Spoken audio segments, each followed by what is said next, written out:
సీతమ్మకు చేయిస్తి చింతకు పతకము రామచంద్ర, దానికి పట్టేను 10,000 వరహాలు రామచంద్ర. ఏమయ్యోయ్ నిన్నే, ఇట్రా ఇట్రా. ఇంత మండుటండులో ఎక్కడికెళ్తావు? కాసేపు చెట్టు నీడ కూర్చో. నీలాగా సెట్ ఎక్కి పాటలు పాడితే మాకు పట్టనిడదమ్మా. కాళ్ళకి గుది కట్టాలి, సెట్ ఎక్కాలి, మవ్వకి ముంత కట్టాలా, గీత గీయాలి, ముంత దించాలా, సంతకి తీసుకెళ్లి కళ్ళు అమ్మాలా. ఇంతకీ నువ్వేం పని చేస్తావు? సోది చెప్తా, జరిగింది చెప్తా, జరుగుతున్నది చెప్తా, జరగబోయేది చెప్తా. అయితే నా సమస్య గురించి చెప్పు. ఏంటో నీ సమస్య? నా పెళ్ళామే నా సమస్య. అదేంటయ్యా, ఎవరినడిగినా పెళ్ళాల గురించే చెప్తారేంటి? అన్ని తెలిసి నీకు ఆలస్యమే తెలీదా? పెళ్ళైన మగాళ్ళకి పెళ్ళామే పెద్ద సమస్య. ఇలా రా.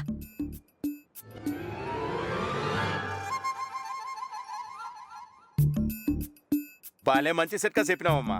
నువ్వు చెప్పినట్టే చేస్తా. గడిచిపోయిన గతం నా కళ్ళ ముందు వర్తమానంగా మారినందుకు నాకు చాలా సంతోషంగా ఉంది.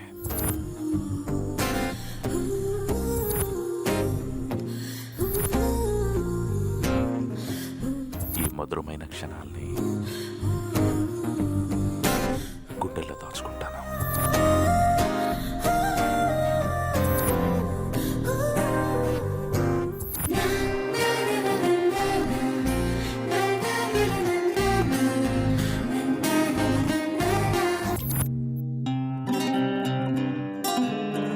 ఏంటంజమ్మా ఇది? కళ్ళు తల్లి. కళ్ళ అంటే? సర్వరోగ నివారణంటమ్మా. అవునా?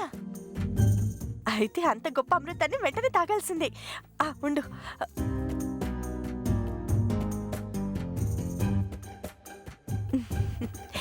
ఈ 3 గ్లాసుల్లో పోయి. 3 ఎందుకమ్మా? 1 నాకు, 2 దాయినికి, 3ది నీకు. నాకెందుకు తల్లి? నీకు బహుమతిగా ఇచ్చిన ఇంత గొప్ప అమృతాన్ని నువ్వు తాగకపోవడం తప్పవుతుంది. నిజమే తల్లి.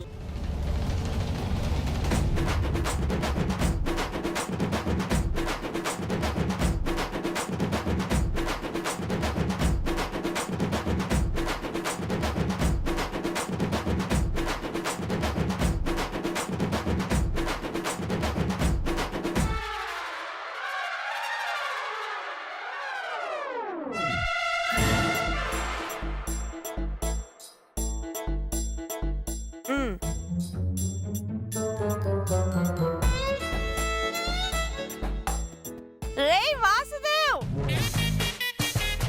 పిలుస్తుంది నిన్నేరా. ఏం జరుగుతుంది? వాడెవడో అమృతం అని చెప్పి మత్తు పదార్థం ఇచ్చి మోసం చేసినట్టున్నాడు. ఏరా వినపడ్డం లేదా? వాసుదేవ్, రేయ్ వాసుదేవ్.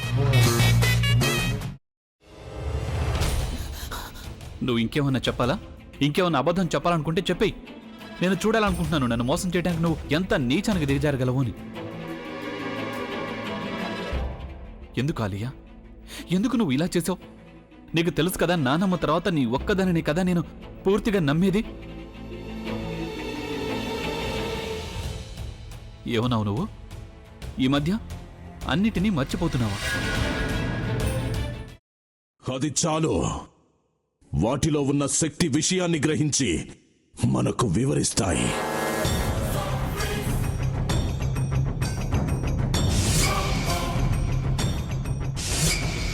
ఎవరు ఆ దండ విప్పొద్దు, గది తలుపులు తెరవద్దు.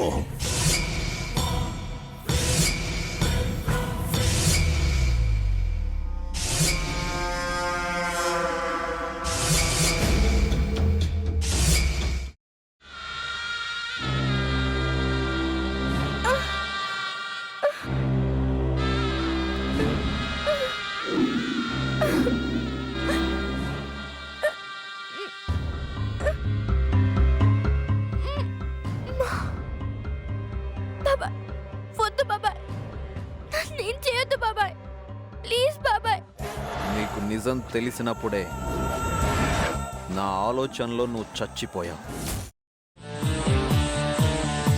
అబ్బా ప్లీజ్ కొంచెం తినండి ప్లీజ్. భీమారావు గారు మీరా? ఇగో మీరా కాదు సక్కుబాయ్. అవును, మీ పనామే లేచిపోయిందని చెప్పి కంప్లైంట్ ఇచ్చినావు కదా. రేయ్, ఆయన కంప్లైంట్ ఇచ్చింది లేచిపోయిందని కాదు, కనిపించడం లేదు అని. అట్లానా? సరే మేడం. ఇడియట్. ఆ వంట మనిషి పేరేంటన్నారు? రత్తాలు మేడం. ఏం పెద్ద మంచి, నీ వంట మంచిని కూడా మేడం అని పిలుస్తావా? రేయ్ హాఫ్ బ్రెయిన్,